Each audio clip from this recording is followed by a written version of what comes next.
Vendredi dernier a eu lieu à Paris la conférence internationale des Amis de la Syrie. Alors que le conflit armé menace de s'étendre encore et de redoubler d'intensité, des mesures décisives doivent être prises pour enrayer la répression et la violence en Syrie. Le Conseil de sécurité des Nations Unies reste impuissant sans le soutien de la Chine et de la Russie.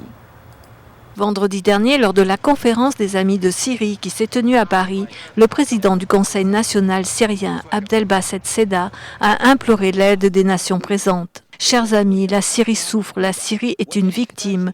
Le pays a besoin d'aide humanitaire. La communauté internationale doit forcer le régime à ouvrir des couloirs humanitaires afin que l'aide puisse arriver. Un général et ami personnel du président syrien Bachar al-Assad a récemment fui l'armée. Il se trouverait actuellement en France.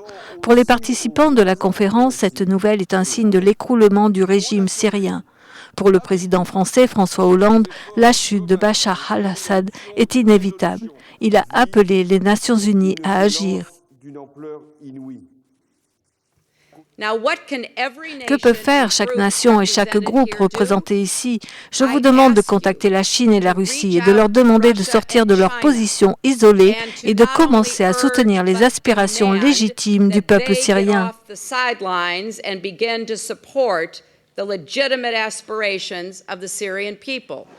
Une nouvelle résolution du Conseil de sécurité qui devait exercer davantage de pression sur Bachar al-Assad a été proposée. On ne sait pas encore si la Chine et la Russie voteront en sa faveur.